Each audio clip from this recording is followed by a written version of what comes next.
Thank you and welcome to this exciting panel. We have four great speakers, so I'm about to introduce in a moment.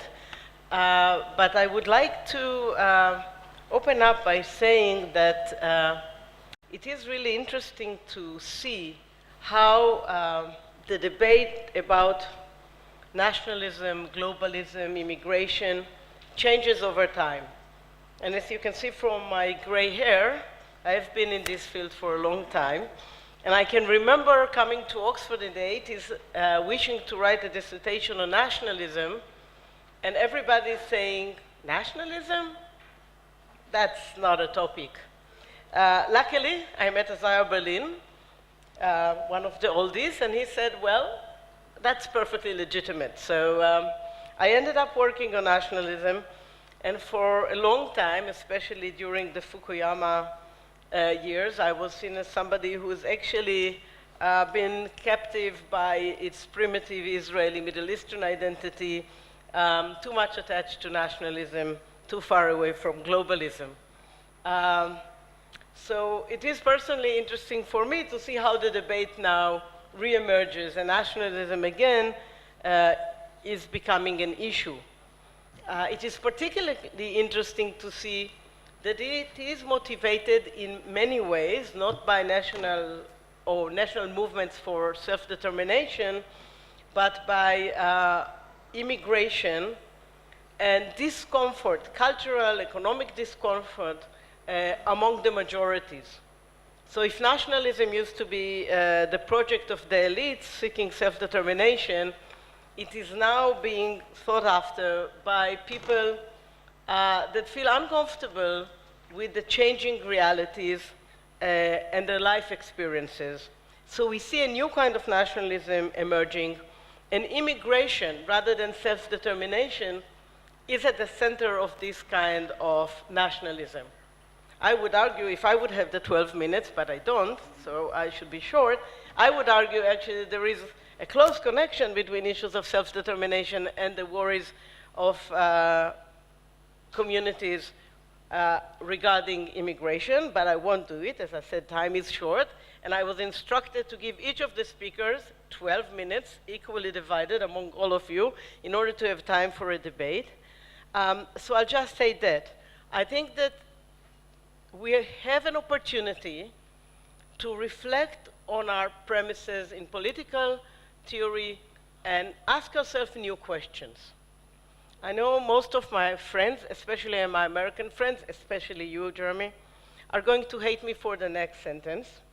I think that the election of Donald Trump was great because it was a wonderful wake-up call to think anew. And we have a tendency to suppress realities.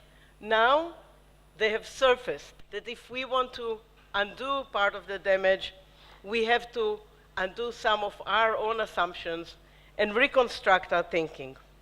So there are lots to discuss, and I'm honored to chair this fantastic panel that will cover a wide range of issues, and I hope we can somehow, at the end of the presentation, turn it into a dialogue between the three panelists.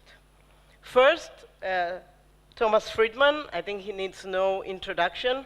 One of the people who coined the term, the world is flat. And I think his books are really, each and every one of them have changed the discourse and made us more aware of the processes of globalism. I recently read his article on immigration, and I think we are going to hear a very interesting talk on the way we are changing our conceptions about the global and maybe the local. Diana Pinto is an intellectual historian. She lives in Paris. She writes a lot about the European condition and Jewish identity, and she will be speaking about Europe and immigration. I know it's a huge topic, but I hope you will capture the essence of it. We then have a wonderful opportunity to hear from Barry Chiswick, who is actually an economist working on immigration. So many people make presupposition about economy and immigration. Here is somebody who really studied it for many years. So I'm really looking forward to hear his contribution to our discussion.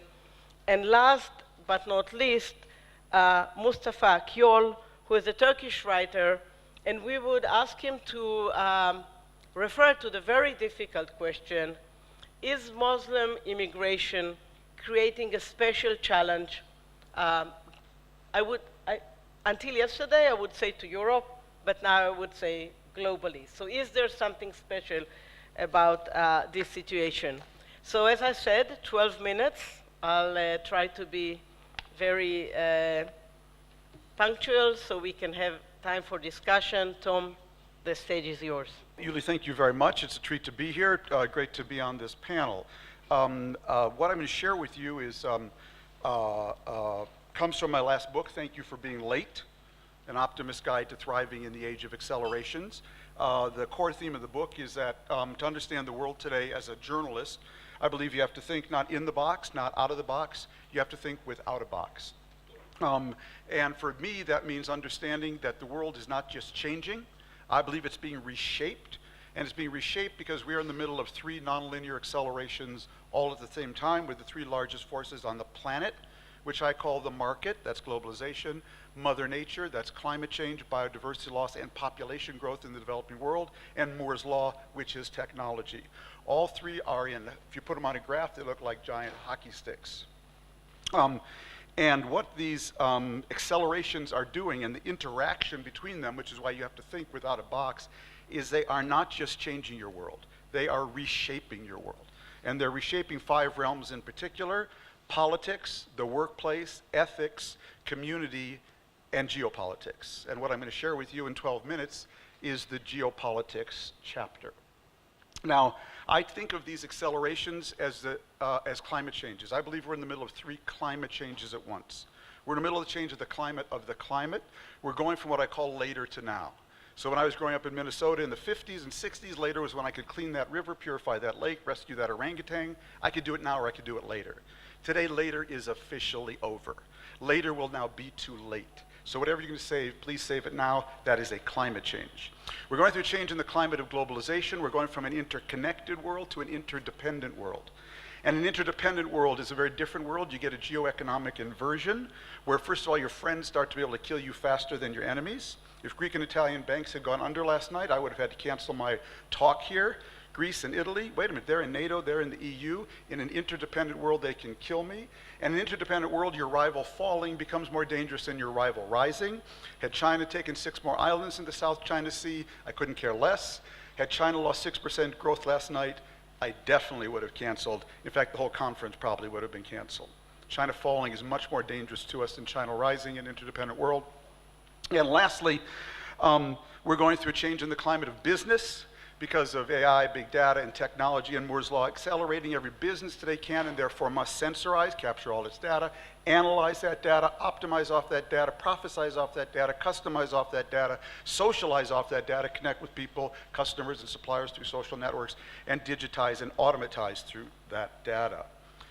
All of these together, these 3 accelerations, are making average over for every worker. That's what's stressing everybody out today. Average is officially over. But what people, I think, have lost sight of, and to me this is the entry into the immigration story, it's made average over for every country. So, how do I connect this to the immigration story? My chapter on the subject is called Control versus Chaos. It's taken from the 1960s sitcom in America. It was called Get Smart. Some of you look old enough to me to remember. Starring Don Adams. He was a secret agent, a James Bond spoof. He had a shoe phone. He was Agent 99. And can anyone remember the name of the organization Don Adams worked for? It's called Control. Very good. Some people older than me. Do you remember who their worldwide enemy was? Chaos, spelled K-A-O-S. Well, the authors of that show were ahead of their time. Because I believe the true geopolitical divide in the world today is becoming the divide between the world of control and the world of chaos, or what I call the world of order and the world of disorder. So, how did we get here? The historians in this room will tell you that the world was really governed for millennia by empires. Ottoman Empire, Roman Empire, Byzantine Empire, really up until the 19th and 20th century, when after decolonization, World War I and World War II, we started to break up in the rise of nationalism, which Yuli has written about. We started to break up into nation states. And we woke up at the end of World War II and discovered we had 192 nation states in the United Nations. And the 50 years after World War II, before my accelerations kicked in, were a fantastic time to be an average little state. Why? First of all, there are two superpowers competing for your affection, throwing money at you, throwing foreign aid at you, educating your kids at Patrice Lumumba University in Moscow or Ohio State in America, giving you wheat aid. If you were Egypt, you could be Syria and lose 3 wars to Israel and get your army rebuilt for free all 3 times. Number one. Number two, populations were very moderate. Syria, that country to the north, had 3 million people in 1950. Iran had about 25 million. Egypt had about 20 million. Populations were very moderate. Climate change was very moderate, hadn't really kicked in, and nobody anywhere had a cell phone. Not only to compare what Paris looked like, but even to compare the leader next door or maybe in the valley next door. And lastly, and most importantly, China was not in the World Trade Organization. So every country could be in the textile business. Every country could be in low-wage industries. My argument is in the early 2000s, when all these accelerations kicked in, that world was completely wiped out. Now no superpower wants to touch you, because all you win is a bill. Okay? What the Syrians are doing and what the Russians are doing in Syria is a complete anomaly. And by the way, they're actually not investing anything in the country. It's just a Putin ego trip, but they are not rebuilding the country at all. No superpower wants to touch you because all you win is a bill. So Israel's got a 10-year, $40 billion aid package with America. We spend $45 billion, if you can believe that, every year in Afghanistan. But we give $2 million to Tunisia, the only Arab Spring country to make the transition to constitutional democracy, and we give $1.2 million to Jordan just for old time's sake. But basically, no more superpower to rescue you. Second, climate change is now hammering these countries. Some of you may know the biggest lake in the Middle East is called Lake Urmia. It's in northwestern Iran. It's basically just a sand desert now. It's been completely desertified because of drought, over-farming, and damming. It's pretty much disappeared. I did a documentary last year for National Geographic following climate refugees from Senegal through Niger up to the Libyan border, then we skipped over to Europe and met them on the other side. What do you see when you do this documentary? We started in villages in northern Senegal where there are no men, basically, in these villages between the ages of 18 and 65.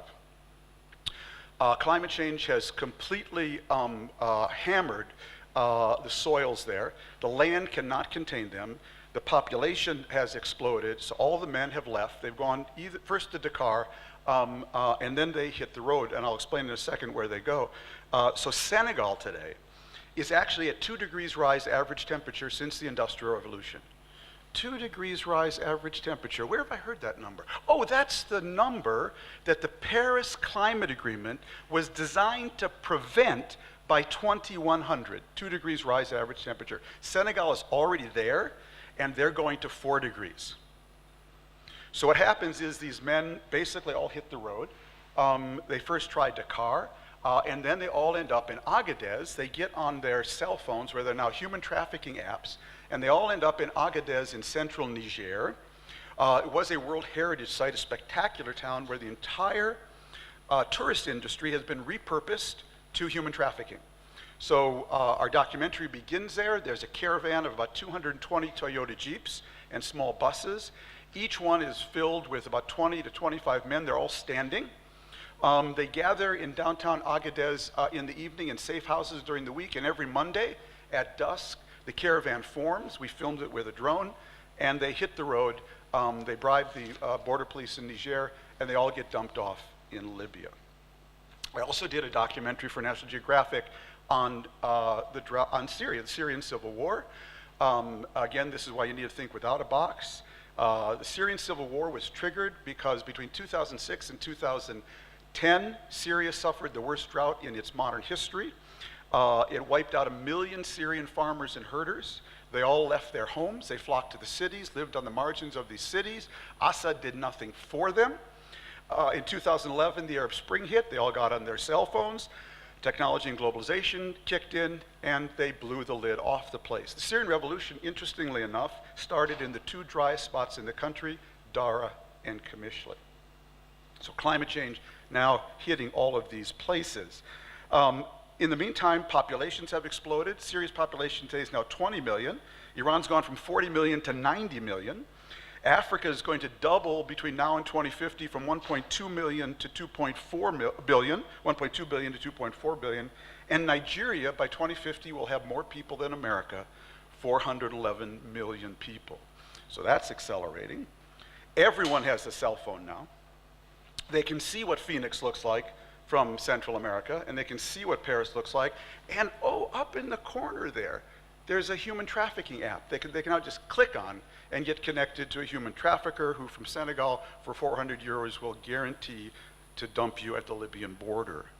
And lastly, China's in the World Trade Organization. So nobody can be in the textile business. I was just in Jordan all week, just talking to Jordanian industrialists. They will tell you their complete textile industry got wiped out by Asians, basically, during the early 21st century. So what's happened, basically, is all these stresses are now stressing out weak countries, and they're blowing up the weakest countries. Some we, America, blew up. Others are blowing up just fine on their own. And they're weakening the even weaker countries, and what they're doing is now hemorrhaging people.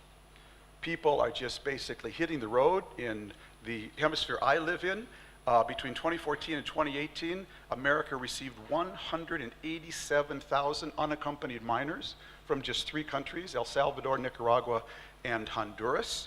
In this hemisphere, basically about 9,000 people a month move up through Niger, through Agadez toward Europe.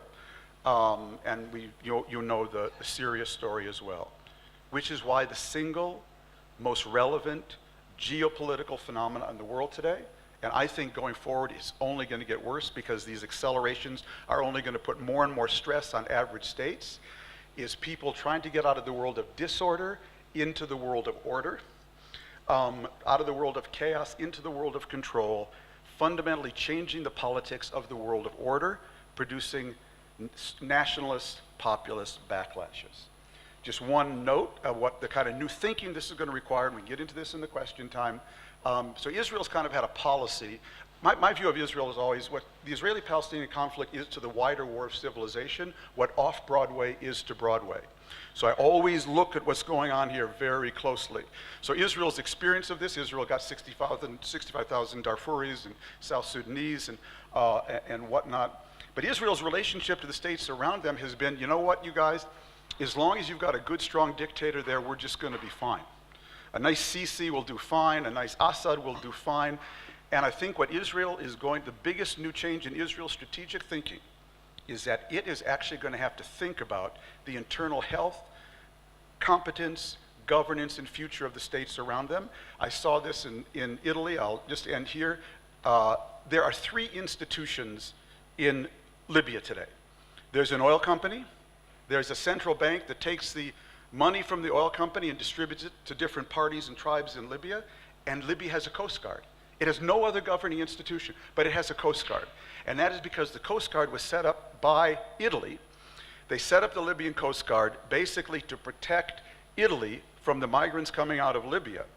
But lately, what's been very interesting in the last couple of years, the Italians have gotten deeply involved in local government inside Italy to try to produce order there in a land of disorder, because it's the only way they thought they can protect themselves from being overrun by immigrants. Thank you very much.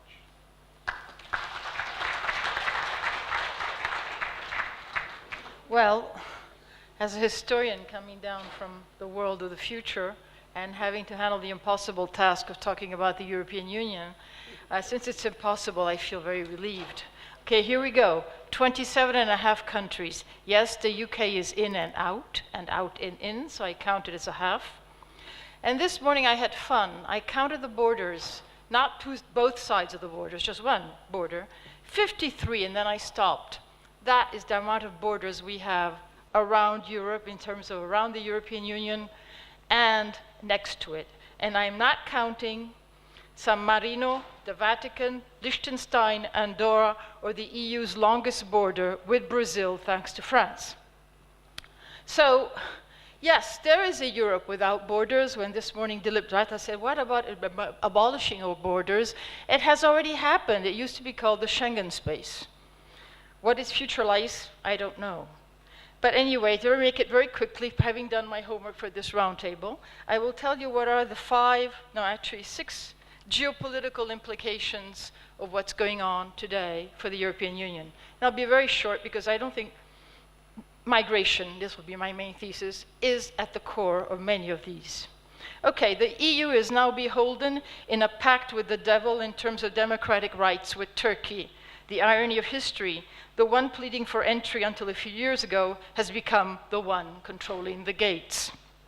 2, the EU will not really support democracy against authoritarian regimes anymore, not after the collapse of Libya. So poor Algeria, I hope and wish you well, but I'm not sure even France is truly interested. 3, no state building where there are no states. The EU can't do it. It can't even get itself Frontex to handle what's going on. It's too bad because it used to be one of the great hopes. So 4, the EU must solve its own internal fragility between liberal and illiberal democracies, ethnic nation states, and political nations. 5, it must try to keep Russia at bay with its raids into civil society, and I do consider them to be raids in terms of fake news and other elements.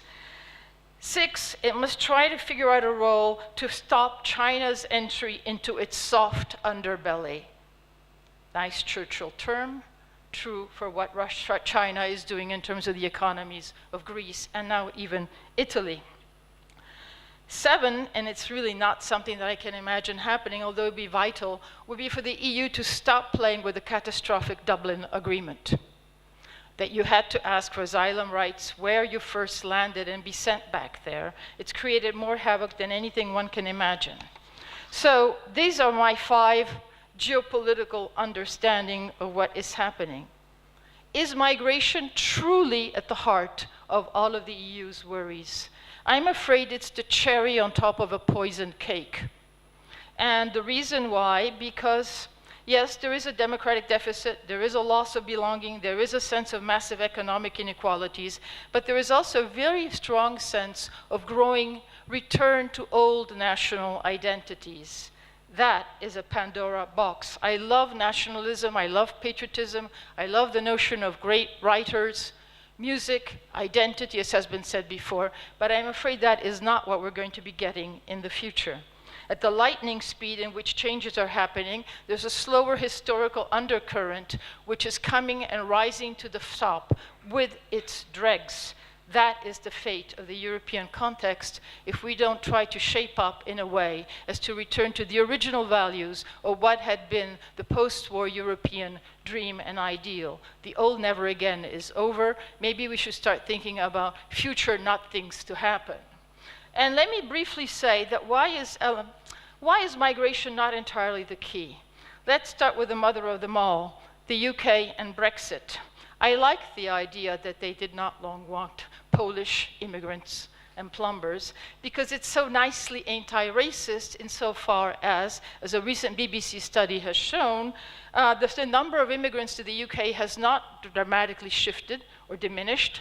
Most of the EU's citizens are no longer applying, so that means that the Southeast Asians, the darkies of yore, are coming in and being welcomed in what I would call a great panoply of a Victorian embrace with the former members of the former nostalgic empire. Together we will move forward and let us leave those whites from continental Europe out of the picture. More to the point, this whole Brexit story for the UK shows you that Greek mythology is still very pertinent. The Achilles heel of the UK has always been the fact that they never saw the Irish as anything but their first colonialized people. And now that the whole thing might flounder on one of the European borders, the Irish-UK border, how significant and symptomatic of the return of history or it never having gone away. We're back into Jonathan Swift. Consequently, this is a problem that we cannot put aside. Each European country is going through and refining its old superiority and inferiority complexes. And boy, did we not need that to happen again, truly. Second case, France and our lovely little Gilets jaunes, so innocent compared to the black boxes. Well, I think one of the most interesting things to have happened in France was that not a word was ever mentioned by the Gilets jaunes about migration. Not once. Never. Not in the slightest, smallest rond-point or the biggest ones around Paris. To the point that Marine Le Pen was forced to backtrack and change her style of discussion because one of her battle cries wasn't getting anywhere with the Gilets jaunes, who were going to be, for part anyway, part the future constituency. Now, what does that mean? Well, return to French revolutionary traditions, the typical notion of France preferring equality and justice over freedom. This France is no nation of shopkeepers. It destroys the shops. Hatreds of elites, not really immigrants, hatred of representative democracy, and long-established traditions. Now, when you go back into that kind of a situation, it's very easy in terms of popular feeling, yes, it's nice to take your destiny back nationally, but what happens if you're going to surrender it to fake news and populist leaders who give you straight-out lies? Just a few weeks ago, when President Macron and Angela Merkel signed a revised version of the Élysée Treaty of 1963, Marine Le Pen came on board and said that France had just decided to return Alsace-Lorraine to Germany. Yes, you're probably looking at me saying I'm crazy, but it wasn't me who said it. So can you imagine what happens when you open these Pandora boxes? And Germany, well, first of all, let me start with Italy. Okay, Salvini hates the European Union and Macron. He made a point out of the migrants, even though that was not one of the crucial issues, because it's a way, and he was a way of feeling insulted and humiliated by the way Europe never helped Italy. But from there, we have now reached a point of diplomatic warfare and wanting the Mona Lisa back, because Leonardo's 500th anniversary is around the corner, and the French will say, we paid for it. The king paid for it. François Ier bought it from Leonardo da Vinci. We've reached that level. It's funny, it's ridiculous, but it's becoming a sliding path down Pandora boxes none of us really wish to pursue. And what about Germany, the one responsible for the great migration scandal? Well, it's got problems of its own, and the Alternative für Deutschland plays on migration, but in reality, there are other things and other horrendous shadows and horrible references coming out from that particular point. I won't go through every single country since there are 27 and a half of them, but Spain, it's not the immigrants, although it became the preferred route of migration after the Italians closed, thanks to the Libyan Coast Guard, that particular route, but it's Catalonia, and it's also Franco's ghost and physical body that no one knows where to put. And that is the end of La Movida and all the great hopes of the 1990s. As for the East and their imaginary migrants, we're back into the complexes of Hungary and the Trianon problem, Polish martyrology, ethnic nationalism, hatred of pluralist democracy, and yes, of course, the favorite play of the Europeans, anti-Semitism. Why not? And what about Russia and its grandeur? Well, it's got its own immigrants. It's got the Ukrainian and Crimean model. And it's got all of the other problems of identity and how to poke into the European Union without making a mess of it. So is there positive patriotism? I would like to think so, but right now I think we should really be fighting for more open spaces in Europe and a return to some kind of European ideal beyond all of this gutter reactions across the world, the return of the unspeakables. And I shall end with a small plea. I have written a lot and reflected a lot about the new European Jewish presence since 1989. I thought it was going to be an important part of the Jewish world. I think I was mistaken, but it's all right to have errors. And still, it's not an insignificant place, and it is one that has a very important meaning, and with which I shall end, which is, where are the Jews of Europe today? Well, caught between liberal and illiberal democracy. But where are the Jewish people in Europe, the European Jews? They are still for a European ideal. Serge Klarsfeld, the creator of the famous Children of the Deportees, Children of the Orphans of the Holocaust, made a public plea for Europe again. Never had it happened before. Jews were not that particularly interested in Europe. I learned much to my own professional dismay. What is important, however, is now that Jews across Europe are waking up to what Europe should have stood for, should still stand for, and must return to in the Europe in the future. And here we have a major problem. We're supposed to talk here about diaspora and homeland. Of course, we all know that Israel was the homeland created by the diaspora. We all know that for the greater part of the Jewish world, there shouldn't be Jews in Europe anyway. If they're still here, that must be here, sorry, there, they must still be stupid. However, Jews across Europe are hostages. They are against the populist governments. They're against the racial positions of most of the countries. They stand for a positive cultural patriotism that was invoked earlier. They believe in universal values and feel protected by the European space. And what do they see in front of them? That the worst, less liberal countries of the ethnic nation states are the ones that are befriended most by Israel. Now, granted, Israel is one of Europe's ethnic nation states. And it sat at the Council of Europe for a long time as the only guest member, and it was really the only spokesman for Eastern Europe before the fall of the wall. So we have an ethnic nation state, Israel, meddling and taking positions in terms of Eastern European countries, for whom most of the Jews who stand for values I think we would share around this room can possibly hope, cannot stand and want to fight against. But what are they showing? But we are the best friends of Israel, therefore what you're saying, and you young Hungarian Jews or young Polish Jews, shut up, because this is not relevant. So that is my ending remark to a very positive, splendid, wonderfully hopeful presentation.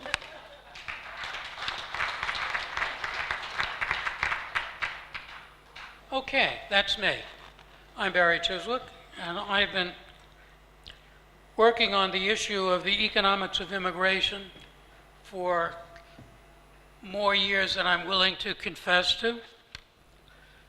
And I've done studies of all of the major immigrant receiving countries, including many studies of Israel. And Uzi and I just completed a paper on a relatively new immigration survey having to do with immigrants in Israel. And Israelis are fond of telling me that Israel is different. It's unique. It's not like all the other countries. And yet, when you study what is happening with regard to immigrants in Israel, what you discover is that the models that apply to other countries apply equally well to Israel. So Israel may be unique in many respects, institutional respects, but the fundamentals of what we've learned about immigrant adjustment are the same in Israel as in other countries. Migration is an investment. It's an investment that's made both by the immigrants themselves and by the host countries. There are costs involved in the short run, but the object is to achieve benefits in the long run, future benefits. And countries can affect how successful immigrants are in adjusting. Well, one issue has to do with the transferability of skills. And issues of skill transferability differ depending upon the type of immigrant and the motive for migration. An important element of immigrant adjustment is the opportunities for education and training. And one of the things that we've found is that language learning the language of the destination, is really crucial. And in this regard, the Israel Ulpan system has been very successful compared to many other countries that really don't provide opportunities for immigrants to acquire destination language training. Some countries are very receptive to facilitate the integration of immigrants, and others are less so. An important issue has to do with the recognition of credentials acquired before immigration, having programs to facilitate the transformation of credentials acquired abroad into credentials that are useful in the destination. Immigrants frequently live in ethnic enclaves or ethnic concentrations, and I refer to these as both the blessing and the curse. Enclaves actually reduce the cost in the short run of immigrant assimilation, but they increase the cost of long-run integration of immigrants.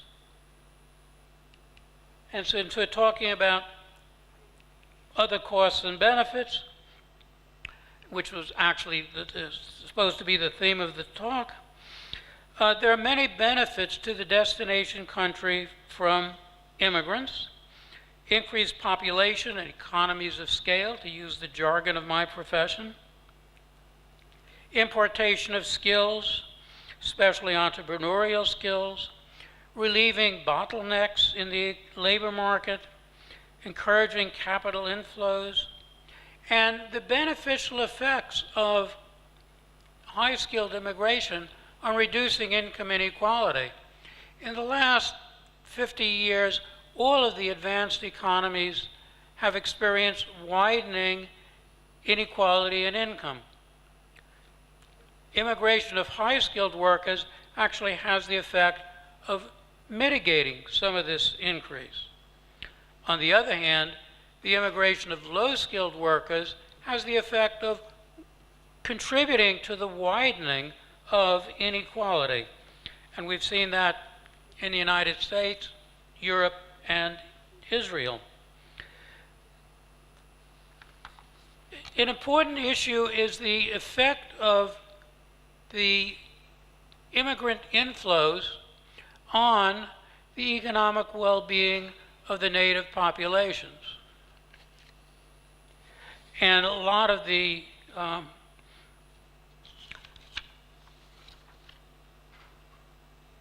political concerns regarding immigration have to do with the adverse impacts of immigration on factors of production in the destination that are competitive with the immigrants. In terms of low-skilled immigration, you get depressing effects on the employment prospects and on the earnings of low-skilled natives, whereas high-skilled immigrants actually have a beneficial effect on the employment and earnings of low-skilled natives. Well, what have we learned about how we can speed up the successful economic integration of immigrants? Destination language proficiency is a key here. All the studies for all the countries indicate that it is very important.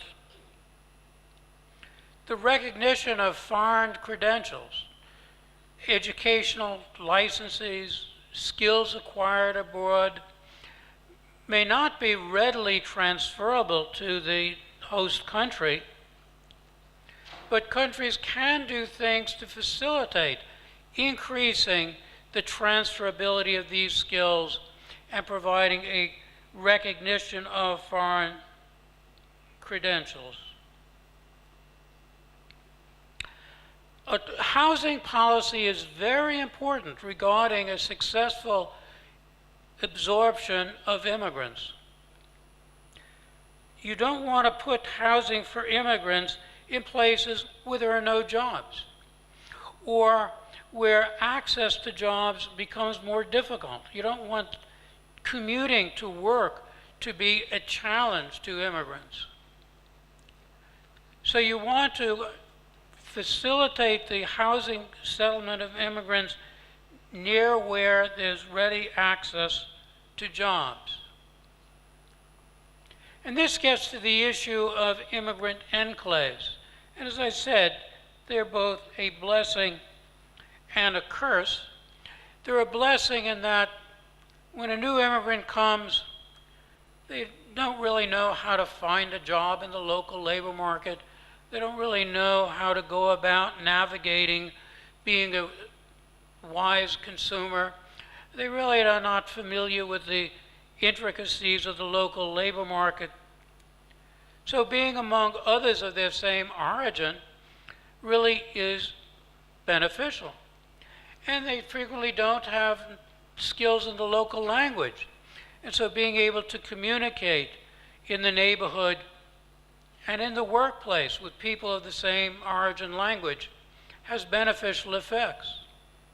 But there are long-term consequences, because we've found consistently that immigrants who stay in the enclave area have a much slower economic adjustment.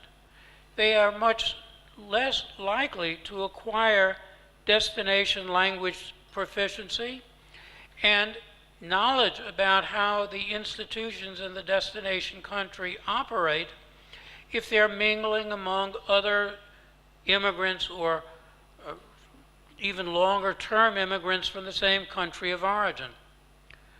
So that one has to think in terms of a mix, that there are some benefits from living in immigrant enclave. There are costs, long-term costs from living in an immigrant enclave. So an optimal policy is not to confine immigrants to an enclave and to encourage them living in a mixed immigrant native environment, and in an environment where they have access to language training, to skill formation, and most important of all, to jobs. There's been a sharp increase in a whole bunch of countries, not just in Europe, but in the United States as well, of concern with whether real or imagined negative impacts of immigration on the labor market of the host country. And the people most affected, especially by the low-skilled immigration that we've seen in the United States, and I guess in Western Europe, has been on the low-skilled native population. And this is a population that is disadvantaged not just economically, but also politically. These are people who are essentially marginalized in their home countries, who pay the biggest price from low-skilled immigration. Whereas higher income people, or the so-called elites, I now realize from that I'm apparently a member of the elite, that the higher skilled population actually gains from the low-skilled immigration, and a consequence of this is that there's a political reaction among those who have suffered adverse consequences from low-skilled immigration, and what is required is compensatory programs to mitigate the disadvantage that they experience. Otherwise, as we have seen, they will turn towards anti-immigrant policies. What we've seen is a phenomenon that cut across countries of destination, but there are basic principles that apply to all of these countries, and I've just outlined a few of them. Thank you very much.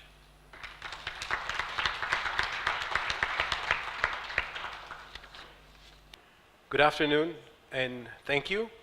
It's a pleasure and honor to be a guest of the National Library for the second time, so thank you for that. I want to begin by honoring the memory of 50 of my co-religionists, Muslims, who were massacred last Friday in New Zealand by a white supremacist. It's a human tragedy in itself. The person who opened the mosque's door and saw the attacker first said, "Welcome, brother," thinking that he came to visit or to know the fate, and he was killed a second later. So, massacre of innocents, it's a tragedy, it's a horrible thing. Now, I read the manifesto that this killer left behind, and it begins with the emphasis, it's the birth rates. He says it 3 times. And what he says basically is that demographically, Western white societies are shrinking. They're not making enough babies.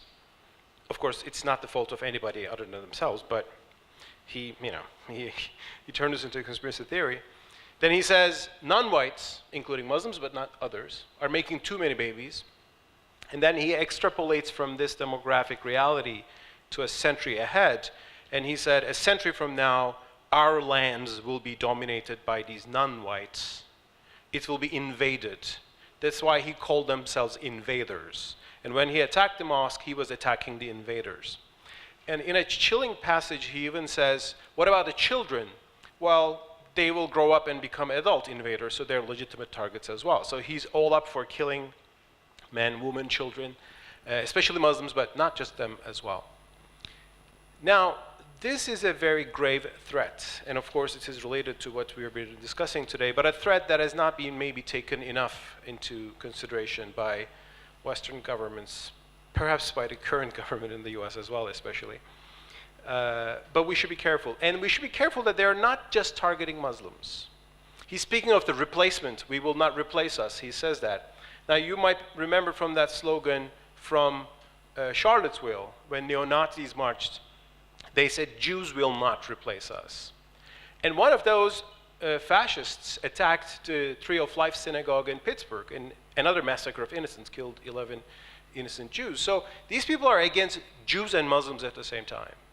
So we are together in this. We might disagree on Middle Eastern politics here and there, but here is a grave threat targeting all children of Abraham, let's say. I mean, literally or figuratively. I would be figuratively, but in terms of Muslims and Jews. If there's a reincarnation of Amalek, to use a biblical term, I think it's these guys. Now, let me broadly say a few more things about Muslims' immigration identity. Islam grew up, was born, and continued as a religion with the blessings and the curse of political power. Why curse? Well, that's a different thing. But that means Muslims always had powerful states. So until like the modern era, Muslims were not minorities anywhere.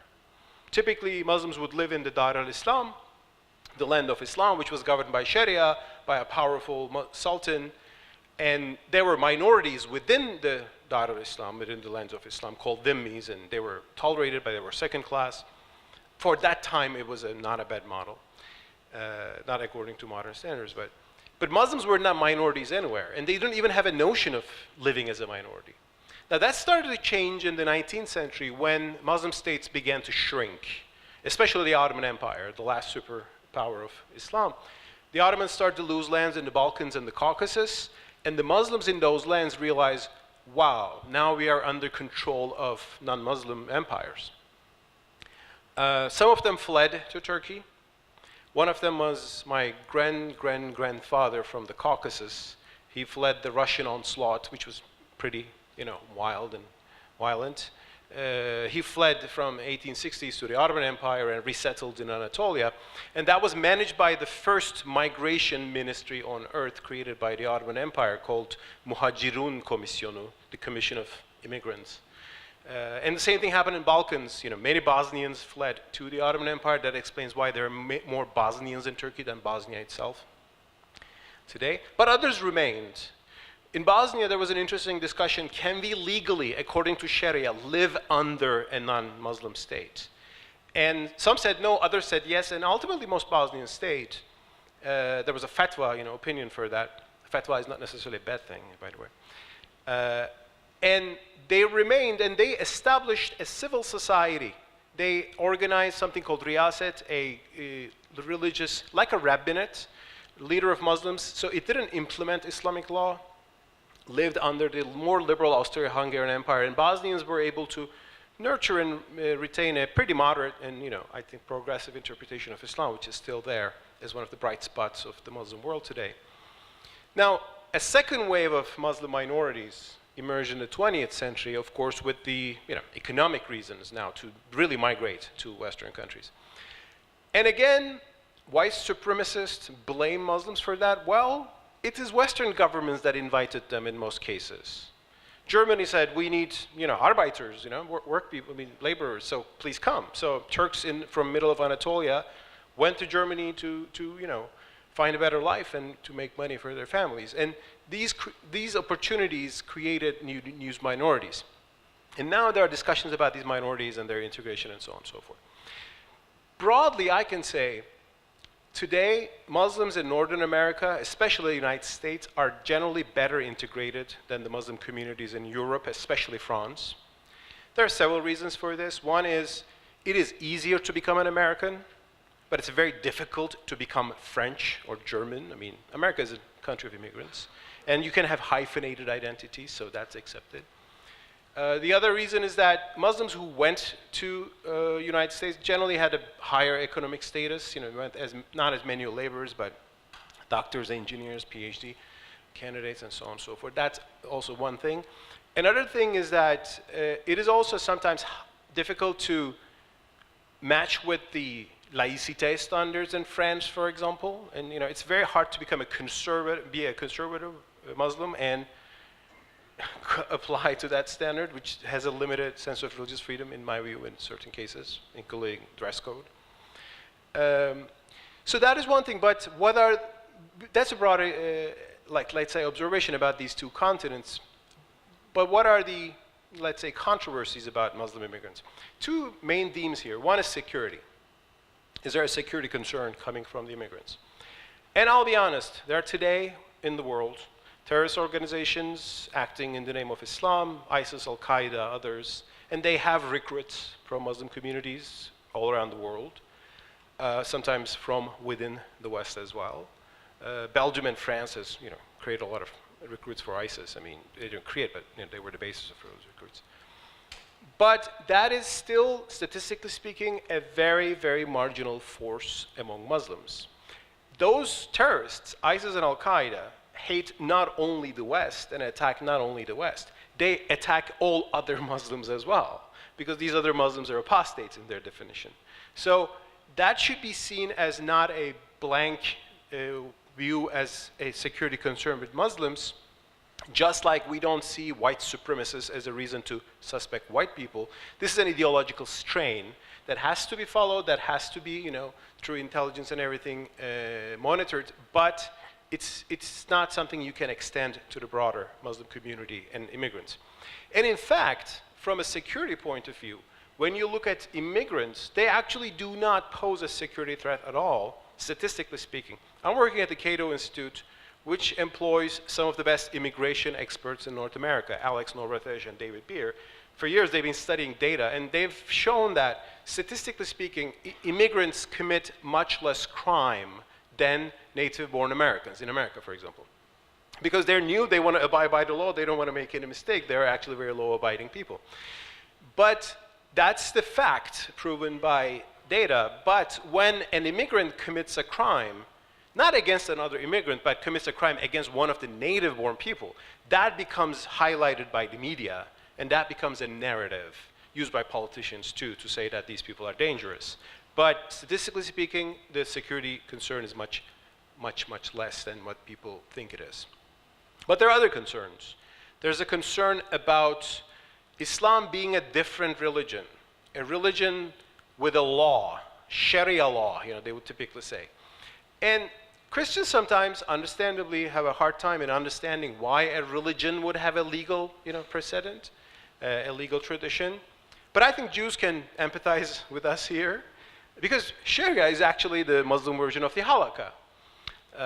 Of course, Jews stopped implementing the penal code of Halakha 2,000 years ago, and that saved them from a lot of trouble for political reasons. But so a religion with a legal tradition is Islam and Judaism. Both religions fit into this description. Now, the question in Islam today is that there are certain interpretations of Sharia implemented in a dozen Muslim countries that certainly violates human rights, with corporal punishments, with degradation of women, and so on and so forth. So we certainly have a problem here. And of course, no Muslim should be expected to or be allowed to come and stone people in the middle of Oklahoma or something like that. Nobody is willing to do that, but that should not be allowed. That's not religious freedom, or genital mutilation or things like that, which is more cultural than legal, but that's a different discussion. However, Sharia can also mean personal observance and a communal code without violating the law of the land. And that is what actually Jews have been doing for centuries. Therefore, regarding all these legal issues regarding Muslim immigrants, I think Muslims should follow the Jewish model. Beth Din courts, these are arbitration courts Jews have created, and actually Muslims use that as a pretext to, as a precedent to establish Sharia courts in the UK and so on and so forth. And if those institutions do not violate the law of the land, and it should begin with the exception of the law, that in itself should not be seen as a threat to liberal society. However, I do see the concern still having strong illiberal communities in liberal societies and having patriarchal views and pre-modern ideas about gender and relationships and so on and so forth. Therefore, I do believe in just making Muslims more and more integrate into Western society by accepting the norms of liberal norms of Western society as well. And I'll tell you, that has already begun. Not all Muslims who live in the West want to go to a Sharia court. There are some conservatives maybe who want that or aspire to do that, but others are becoming Muslim individuals with their own views, with some are less religious, some are not religious. For some, religion is becoming a cultural identity more than anything else. There was a great article, whole file in The Economist about that a few weeks ago. I would recommend checking that, showing that Muslims are accepting certain liberal values in the West. I had an article in the New York Times a few weeks ago titled, "The Creeping Liberalism in American Islam." It was a pun on the creeping Sharia idea. Well, rather than that, American conservative Muslims are worried that too many Muslims are becoming tolerant to LGBT and so on and so forth. So we're losing our traditions and so on and so forth. So therefore, I see a kind of opening, a bit reminiscent, again to recall our connections with Judaism, of the Haskalah, the Jewish Enlightenment of the 18th century, when Jews started to become European, accept rationalism and liberalism. So that's a promising trend. Let's just not forget that the Haskalah was sabotaged by a dark force within the West, anti-Semitism. So there were people who would reject Jews no matter what, no matter how European they become. So that force is still, once again, showing its face in the West right now. So we should be all, I think, careful about that. Thank you so much.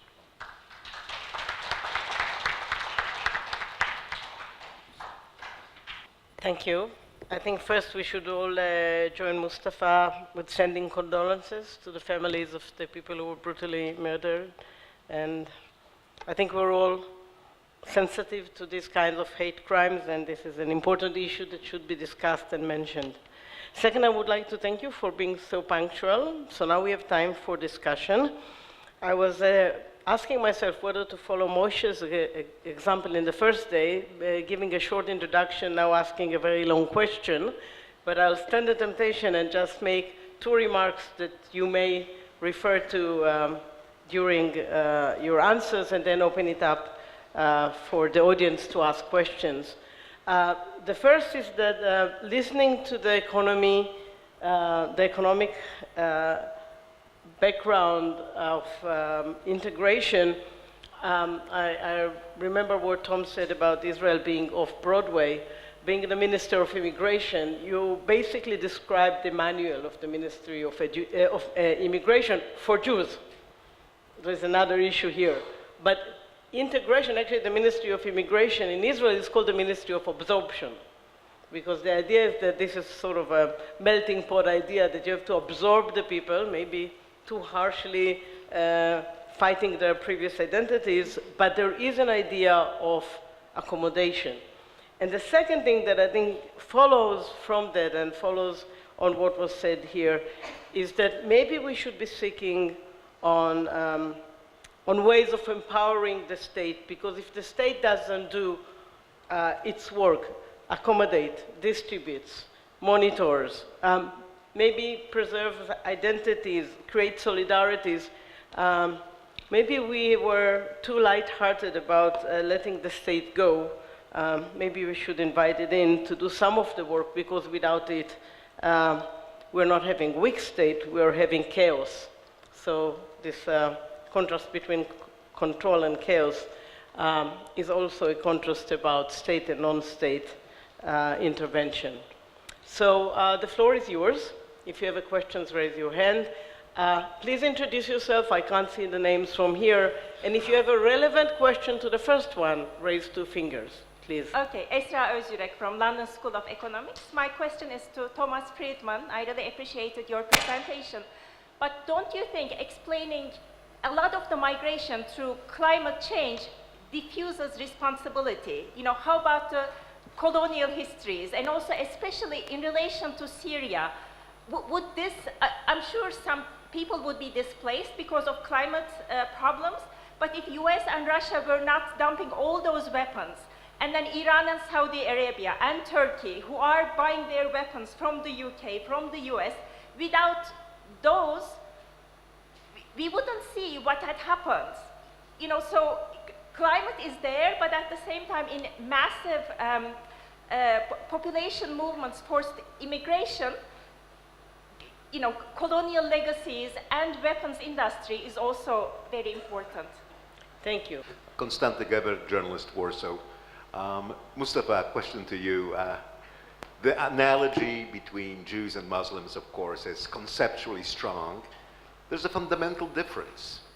We had no other option. We were a small, poor, and weak emigration that had no alternative but to adapt to the dominant mores of the societies we're part of. And still we resisted, we kicked back, whatever, but ultimately the game was done by numbers. Muslims are in a different situation. They migrate in much larger numbers. Muslim communities in the diaspora are supported and funded by powerful Muslim countries. You are not forced to integrate. You have that option, but it's not either or. Would you like to comment? One more, yes. I'm really just trying to explain why things happen now, and they happen everywhere at the same time. They happen in Central America, they happen in Senegal, they happen in Niger, they happen in North Africa, and they happen in Central Asia. In some cases, there's no doubt war, Afghanistan, Iraq. In some cases, it was war that Western powers had nothing to do with. I mean, if there's emigration from Syria today, I would say the leading culprit of that is Iran, which is engaged in ethnic cleansing of Sunnis from the heart of Syria, and preventing Sunnis from coming back in Iran. So it's not just a Western colonial thing either. I don't think you can put it on. And if the problem is that people have guns, that's a level of explanation of generality I can't really deal with. I mean, so I'm really focused on why this phenomena is happening now in so many places. But that's not in any way to exculpate. One of the reasons you have so much turmoil in El Salvador is because we forcibly repatriated El Salvadorian gangs from LA back to El Salvador, and they helped bring down the government and increase the disorder. So there's a lot of reasons, you know, in all of these places. But I think you have to be careful about taking this to a level of history. I'm not trying to let anybody off here. I'm just trying to understand what people are moving. And in some cases, it's definitely war. In some cases, it's war stimulated by the West. In some cases, it's war stimulated by Muslims against other Muslims. And so looking for a kind of Western explanation for all this and suggesting I'm trying to run away from that, I would respectfully disagree with. Dan, to your point, well, you have to come to my talk tomorrow night because that's in large part what it's about. Look, I think that Yuli alluded to this, Barry did, Danny did in different ways. And I think the answer is two things. So I think what we're going through now is a phase of history where all national governments are paralyzed, or many, many national governments, particularly big Western ones, are paralyzed by tribal partisanship, tribal political partisanship. None more than the United States of America today. So they can't keep up with these accelerations. At the other extreme, you have the single family. They can't keep up with these accelerations. So I think the proper governing unit in the 21st century is going to be the healthy community. Now, the cliche about America is we're a country divided between two coasts that are liberalizing, pluralizing, democratizing, and globalizing. And then there's flyover America, where everyone's high on opioids, voted for Trump, and waiting for 1950 to come back. That's kind of the cliche. In fact, America is actually a checkerboard of communities that are building complex adaptive coalitions to rise from the bottom up, and those that can't and are collapsing from the bottom down. I could draw you a whole map of America just on the basis of that. But the point that I thought Barry and Dan made, and Yuli in a different way, is I think we have to be so much more intentional about how we deal with these forces of globalization, trade, immigration, than we have been over the last 30 years. There was a Republican trickle-down theory, and that was very obvious. Cut taxes for rich people, and the benefits will trickle down. But there was basically a liberal trickle-down theory, or there was a centrist trickle-down theory, if you think of Blair or Clintonism. And that was open the borders, do NAFTA, do global trade, do immigration, and the benefits will trickle down. And we now know from a lot of studies, the work that the MIT scholars have done and others on what the China shock was to a group of workers in Ohio, Michigan, Wisconsin, and Pennsylvania. We now know about the technology shocks. And I think we have to be much more intentional about building the kind of cushions, shock absorbers that Yuli referred to as we go forward. And I hope that this election in America, that this time around, that the center left and the left will make that part of their agenda. Thank you, Mustafa. Well, thank you, Konstantin, and great to see you. Very good question. Of course, I'm not saying that the Jewish integration to Europe and the Muslim integration to West now are happening on exactly same grounds. I mean, I'll add more to that. I mean, when Jews are trying to become Europeans during the Haskalah, anti-Semitism was coming not purely out of Christian or then later racial hatred of the Jews. There was no Jewish terrorism that was threatening Europeans. I mean, today, yes, we have terrorism in the name of Islam, and that adds some real element to the discussion. So there are differences, I'll admit that. And there's a main difference that Islam has a whole civilization behind that. But what I'm saying is valid for Muslims living in the West, and they don't have an option. I mean, they have the option of going back, but many of them really don't want that. I mean, I know the Muslim community in the US, they would really love to be in the US rather than being somewhere back. Maybe they will be even persecuted when they go back because they're from a certain sect or religious group or they're critical of the regime. They probably came to America probably to escape persecution from a certain entity there back in the Muslim world.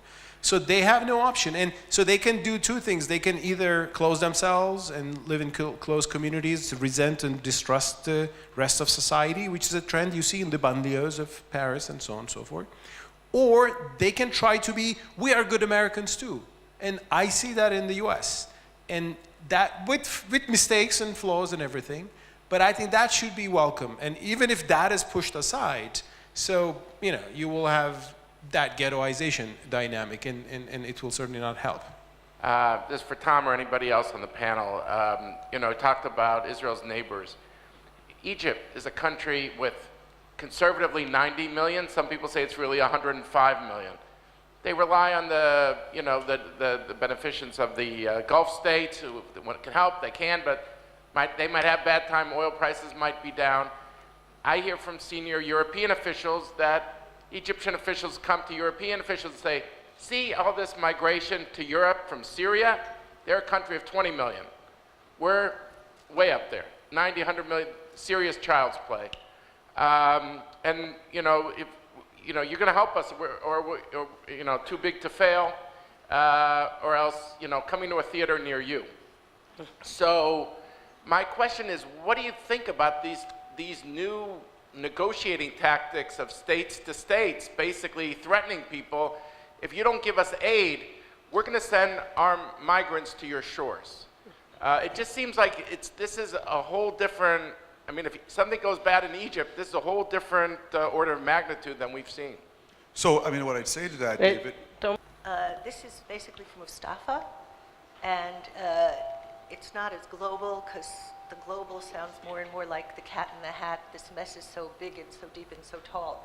But if you go inside a polity and you think about the movement of people to it and into it, the conversation here has followed two lines, interestingly grouped, that are very familiar. On the one hand, there's the rights and individual and freedom, should be free to move.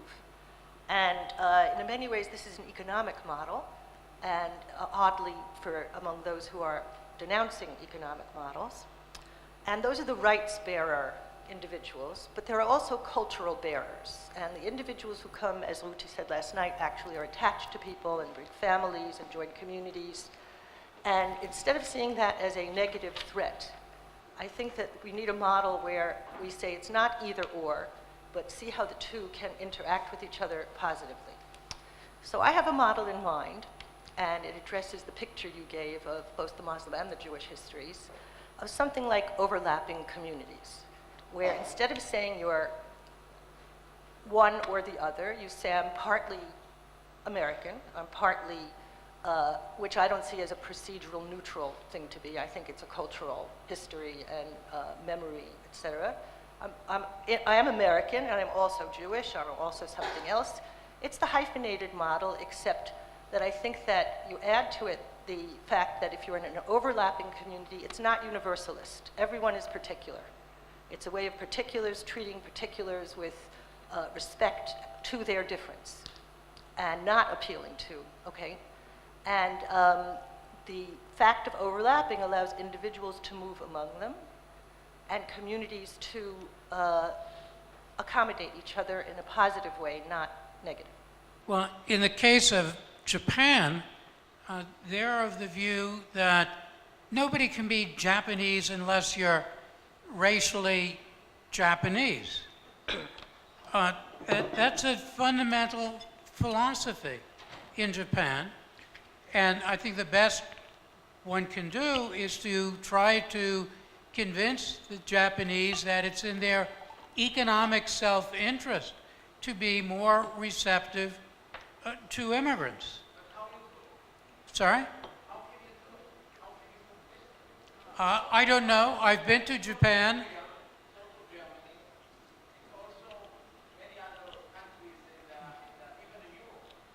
Well, I think when the economic pressures get tight enough on those countries, they will relax their attitudes. Diana, can you respond to that as well? And maybe, because I thought you had a little bit of disagreement with the answer, and maybe respond also to the question of states negotiating now by saying, you know, if you're not opening your door, we're going to flood your borders. Well, I think national identities, in the case of Japan, the Japanese are saying will be fewer. We'll have larger apartments and more room in which to live.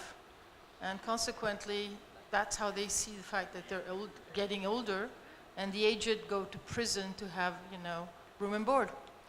The over 65 elderly woman. Strange country.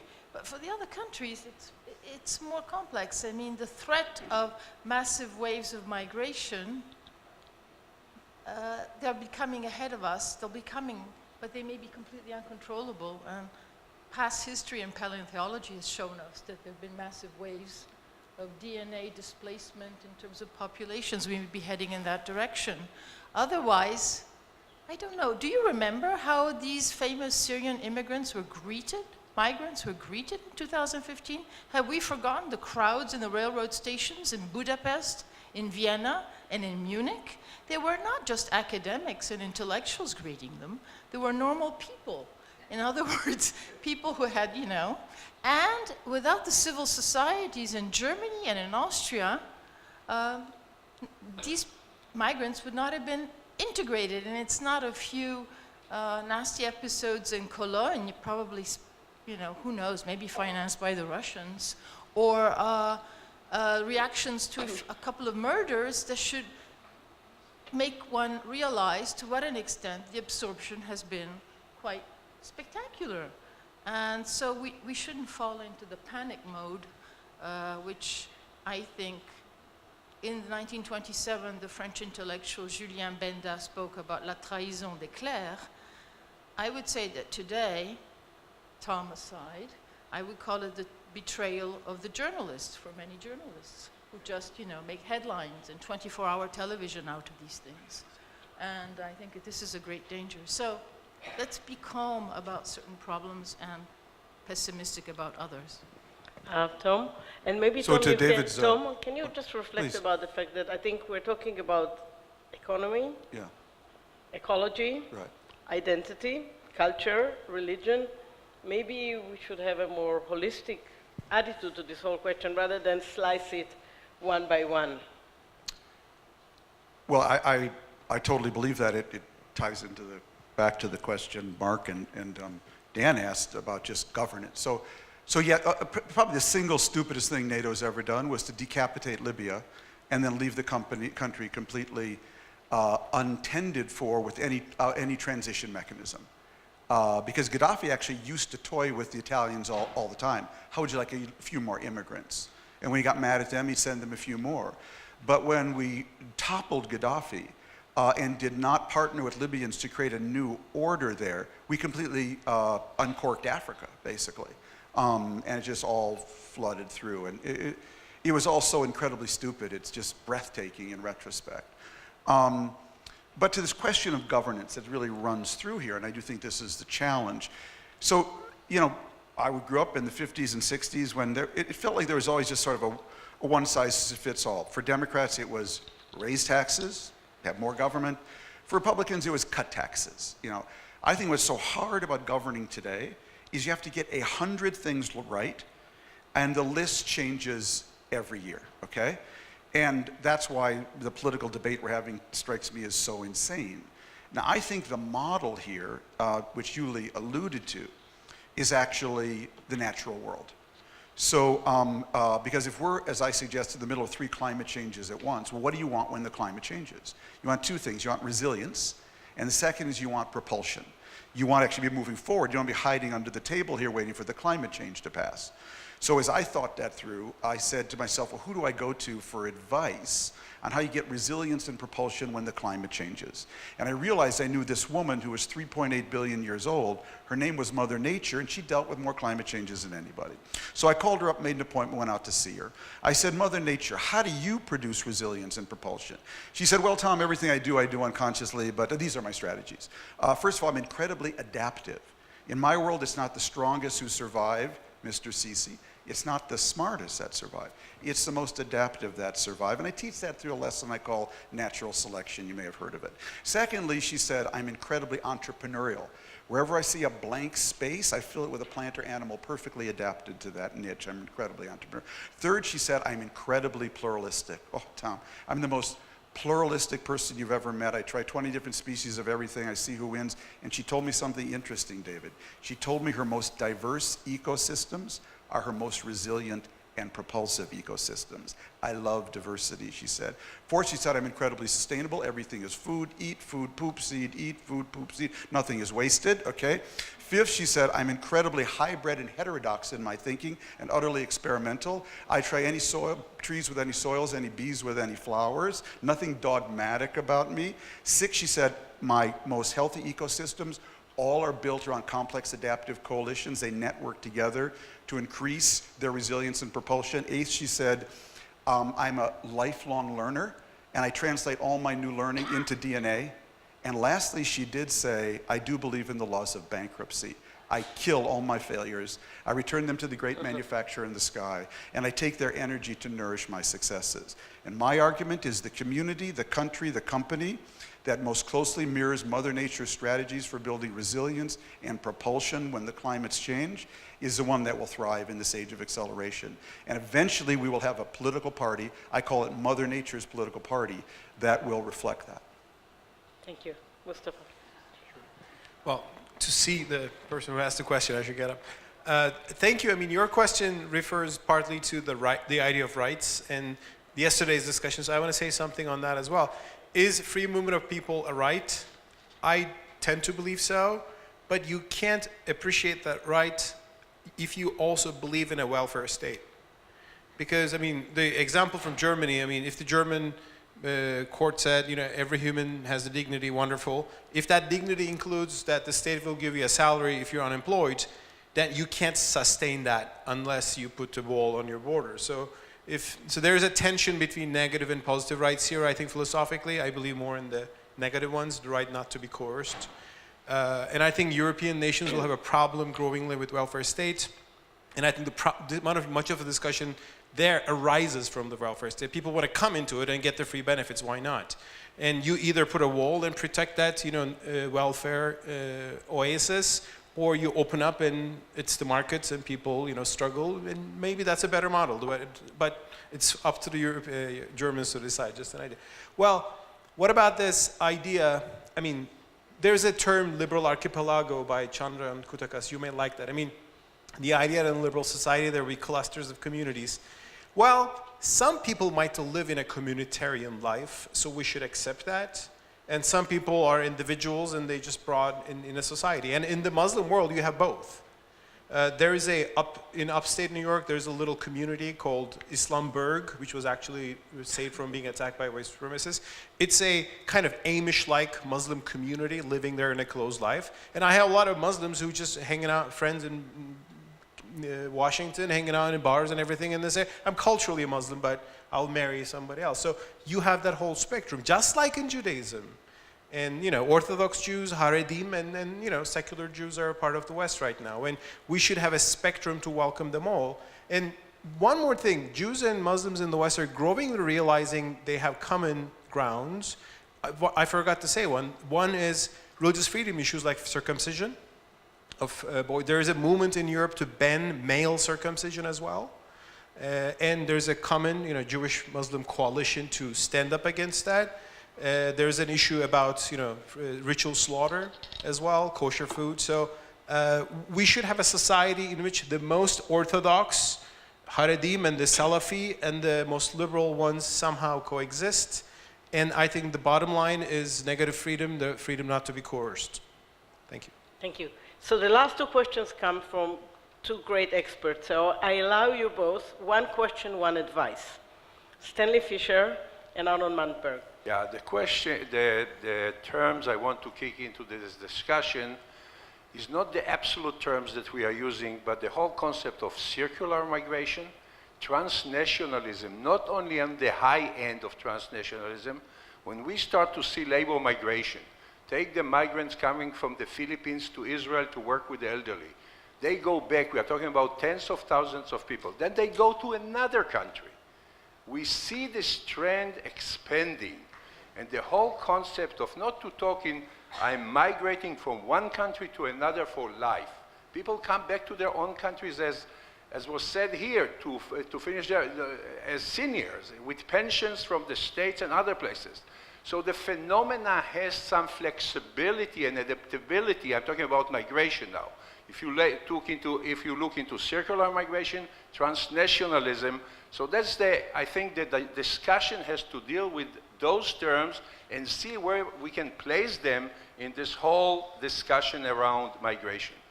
My comment and advice is diasporas, because what can we do? Migration creates diasporas. And those diasporas, with time, adjust to the countries they live in. They accumulate money. They accumulate culture. They can give professional advice, using them as a vehicle of a Peace Corps, not always of young people. It can be also to go for 3 weeks as a physician to help physicians in Ghana. You know how many Ghanaian physicians are in England? So we are really taking their knowledge, their tremendous efforts, like it was in the past with the Marshall Plan, etc. We should look into diasporas as a major force of development and as a major linkage between the more powerful countries in the north and in the west to the countries they came from, and not only them, because that's an amazing, and Israel is an example. If we know how to use diasporas, and we see the numbers, the amounts of remittances.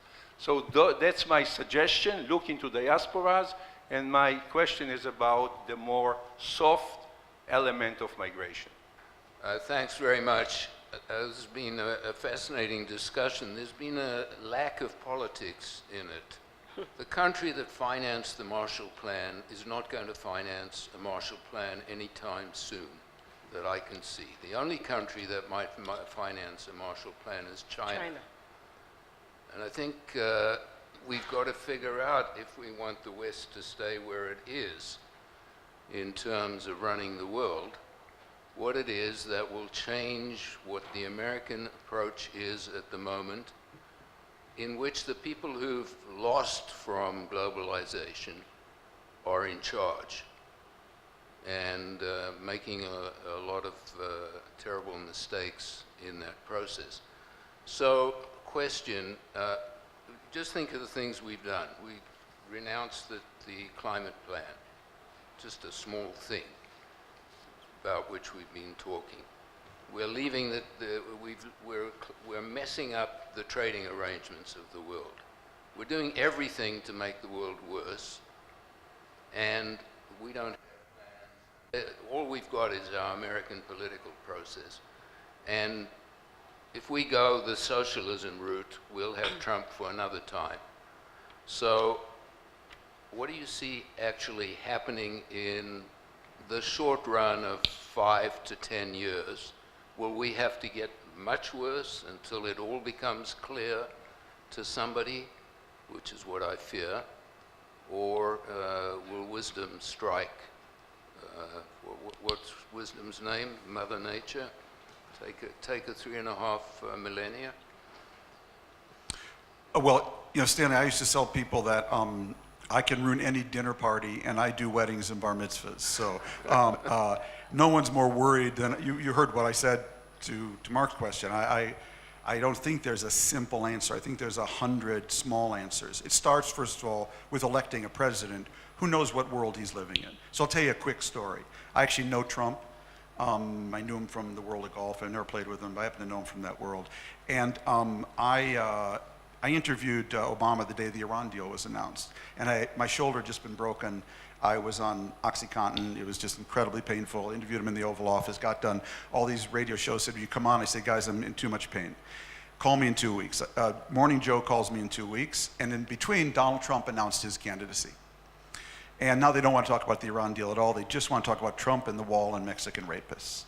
So I go on the show and I said, I'm on immigration, I'm for a very high wall with a very big gate, as they quoted before. So I got home and my secretary called and said, "Donald is looking for you." So he's going to call you in an hour. So he calls me at home and he says, "Tom, high wall, big gate. I love that. I'm going to steal it." Okay. I said, "Donald, you can steal it if you give me credit 1 out of 4 times. John Kerry, he's a moron, isn't he?" I said, "We're not going to talk about John Kerry today, Donald, but my wife has a message for you." "Oh, what's that?" "My wife says you have the country's attention. Please use it for good purposes." "Oh, Tom, good purposes." That night he goes on one of the Republican debates and says, "I'm for a very high wall with a beautiful door." Okay. So we have a president who simply does, we have a president who is an ignoramus, okay? He's worse than malevolent. He's actually an ignoramus.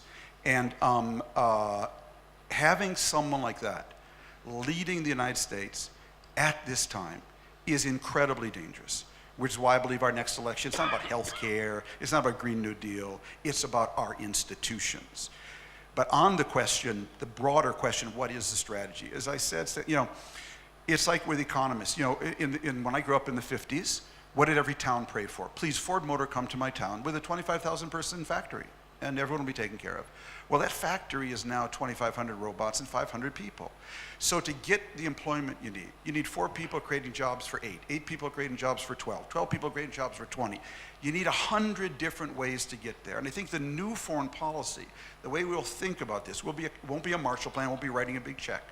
It'll be 100 different things. It'll change all the time. But I bet if we put our minds together, we could find a way to at least get from where we are now to a better place. But it's not going to be easy, which is why I'm net worried. I think these forces of acceleration are incredibly powerful, and social networks are making them all worse. Because what social networks do is they make efficient, and cyber tools, make efficient authoritarians more efficient. They make inefficient authoritarians frail, like Jordan next door, and they make democracies ungovernable. So let's give Can the I other just panelists. Can Sorry. I add something? Yes. We have an apparatus for doing that. It's the current apparatus in which aid was given. It is not extremely efficient. And if countries don't know how to help themselves, fundamentally, they typically don't succeed. Yeah. But countries have, and Jordan, by the way, is a success, not a failure. Yeah. I started with them I started with them in 1985. They had no reserves. Yeah. They've changed their approach very successfully. So the question will be: are the current institutions going to be allowed, which means giving them lots more money? The United States is opposing raising the quotas in the IMF. Are they going to be given an opportunity, or will it go to China, which is what it is doing? That's what the Belt and Road is about. All depends who's the next president of the United States, because on this clown, it will never happen. Well, What's your next advice for, as Tom said, making one small step that is feasible and making things a little bit better? immigration has been, is, and will continue to be an important economic, social, political issue. And we can either adopt sound, sensible policies to facilitate the adjustment of immigrants in the destination, as well as providing encouragement for the immigrants to remember their countries of origin. Immigrant remittances are very important for their countries of origin.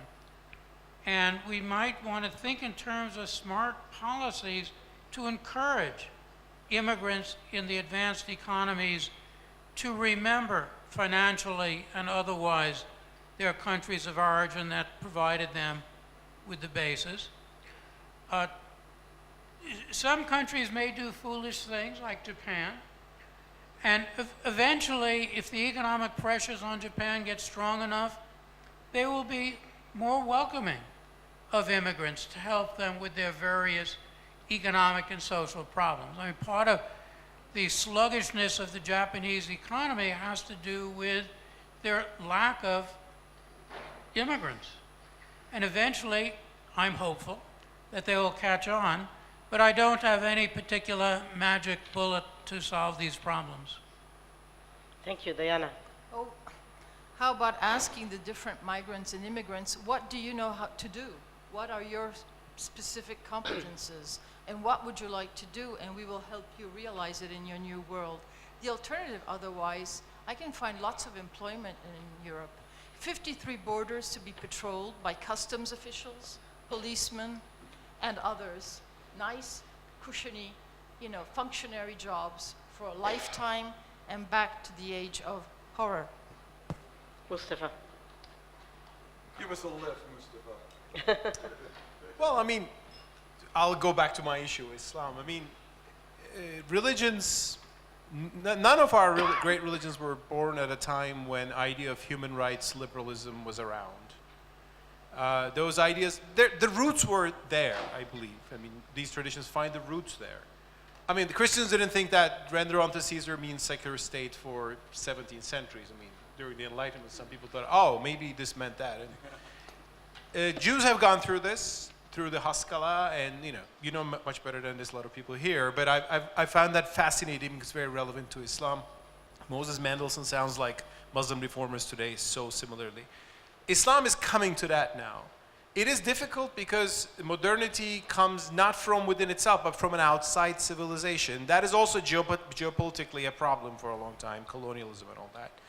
But ultimately, Muslims are struggling with these issues as well. And this should, any conflict between West and East, any anti-Islamic element in the West will derail the better hopes that we have in the Muslim world today for reinterpretation and so on and so forth. So it's mainly an issue within Islam, how Muslims will adapt to modernity, but the West can help or unhelp. And the best way to help is true to the principles of Western liberalism itself. So stick to religious freedom for Muslims and for non-Muslims. Stick to individual rights for everybody. So more and more Muslims will see that these are real principles that are really good for everybody, for universal, and they will start to get into that. So we only, I think, should say inshallah. Inshallah. And thank the wonderful panel for a great discussion. Thank you very much.